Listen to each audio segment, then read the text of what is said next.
देश और दुनिया की खबरें देखने के लिए देखते रहें। नमस्कार, इस कार्यक्रम के प्रायोजक हैं कप्पे सिंह एंटरप्राइजेस प्रेमनगर। आसान किस्तें, भारी छूट, सबसे कम रेट का वादा, आपसे हमारा ये है वादा। मुख्यमंत्री पुष्कर सिंह धामी ने ढालवाला में ऋषिकेश इंटरनेशनल स्कूल के 12वें वार्षिकोत्सव कार्यक्रम का रिबन काटकर शुभारंभ किया। मुख्यमंत्री ने स्कूल प्रबंधन को 12वें वार्षिकोत्सव की शुभकामनाएं देते हुए कहा कि बच्चे हमारे भविष्य के कर्णधार हैं। कल के विभिन्न क्षेत्रों में जाकर अपने माता पिता, गुरुजनों, साथ ही देश प्रदेश का नाम भी रोशन करेंगे। बच्चों को शिक्षा प्रदान करने के साथ साथ उनमें अनुशासन, संस्कार एवं सेवाभाव की सद्भावना का विकसित होना भी जरूरी है। शिक्षा का स्तर केवल रोजगार तक सीमित न रहे, बल्कि इसका उद्देश्य चरित्र निर्माण, राष्ट्र निर्माण एवं मानव उत्थान भी हो।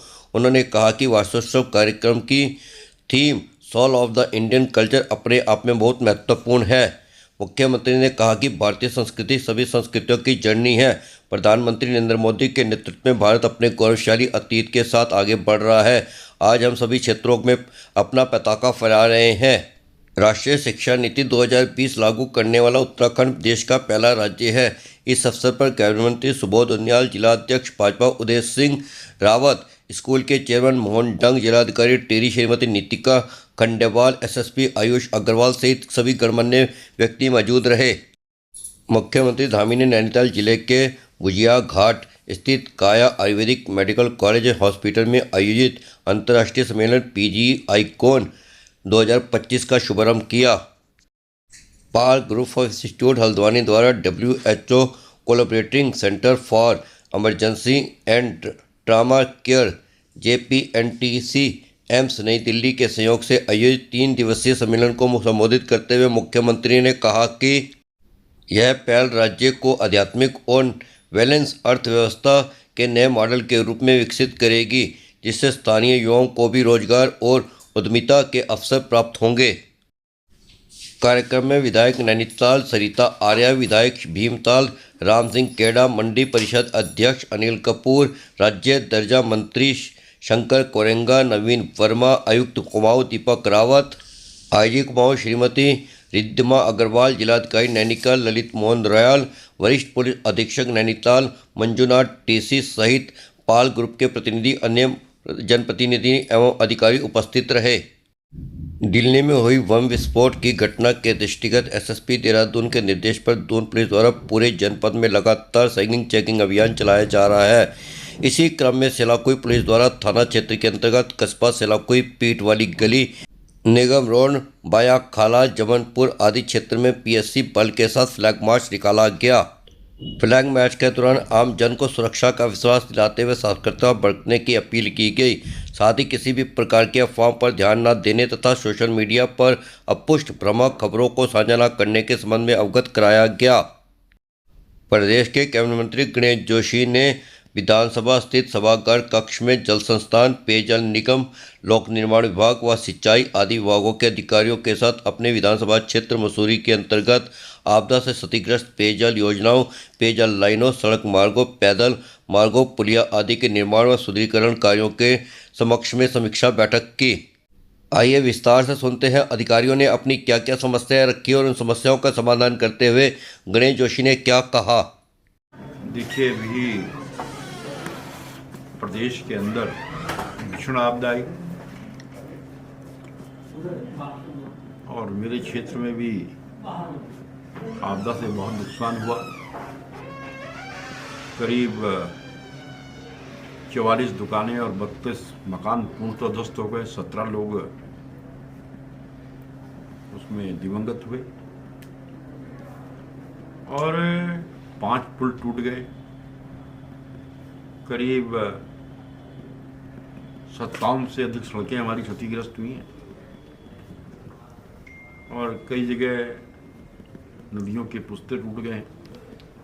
आज मैंने और पे लाइन क्षतिग्रस्त हुई हैं, लोगों को पानी की दिक्कत हो रही है। आज मैंने पेयजल निगम, सिंचाई, जल संस्थान, लोक निर्माण विभाग के अधिकारियों को यहाँ पर बुलाया था और सभी बिंदुओं पर विस्तारवार चर्चा हुई।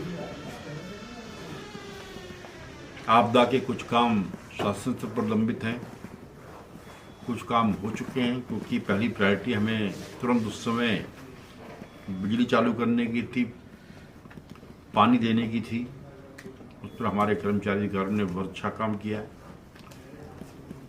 और आज जितने काम लंबित हैं मैंने अधिकारी को निश्चित किया है कि एक समय सीमा के अंदर वो काम पूरे होने चाहिए, क्योंकि आपदा के समय पूरा तंत्र आपदा में लगा हुआ था। उसके बाद अभी 9 तारीख तक हमारे रथ जयंती के कार्यक्रम चल रहे थे, सारी शक्ति वहाँ लगी हुई थी, लेकिन अब हम काम करने की स्थिति में हैं। तो मैंने अधिकारियों से कहा कि आप हमारे पार्षदों से, हमारे जिला पंचायत सदस्यों से, जनप्रतिनिधियों से तालमेल बनाकर, क्योंकि आज जनता की अपेक्षा हमसे बहुत है, क्योंकि आज दिल्ली के अंदर भी हमारी सरकार है, प्रदेश में हमारी सरकार है और नगर निगम में भी हमारी सरकार है। तो आज हमारे पास कोई एक्सक्यूज नहीं है। और ये लोगों ने, अधिकारियों ने आश्वस्त किया कि एक समय सीमा के अंदर हम उन कामों को पूरा करेंगे। और खासकर जो हमारी 2-3 बड़ी बड़ी योजनाएं हैं, जैसे एक मसूरी पेयजल योजना है। अभी बीच में सिल्ट आने के कारण जो यमुना से पानी आ रहा था उसमें व्यवधान हुआ, जिसकी वजह से मसूरी वालों को दिक्कत हुई। और एक पथरिया पीर नीलकंठ बिहार सीवर योजना है, जो कि बहुत समय से लंबित थी। अब उसका एनओसी मिल चुका है। मुझे अधिकारी ने बताया कि 1 महीने के अंदर वो स्वीकृत हो जाएगी। इसी प्रकार हमारा चंद्रोटी की आंतरिक सड़कें और नारवाड़ा मालसी मार्ग जो बाईपास का काम करता है, उसके भी टेंडर हो गए, शीघ्र उसका हम शिलान्यास करेंगे। और उसके बाद प्रायोरिटी पर हर वार्ड की सड़कों को चुस्त दुरुस्त करना, उनको ठीक करना हमारी प्रायोरिटी है और उस दिशा पर हमारे विभाग काम कर रहे हैं। और मैंने कहा कि काम में गुणवत्ता का विशेष ध्यान रखा जाए। और मुझे बताया गया कि कुछ ठेके द्वारा अधूरे काम छोड़ दिए गए हैं, जिसकी वजह से लोग परेशान हैं। हमने कहा कि ऐसे लोगों को चिन्हित कर उनको ब्लैकलिस्ट किया जाना चाहिए और उनको भविष्य में काम नहीं देना चाहिए।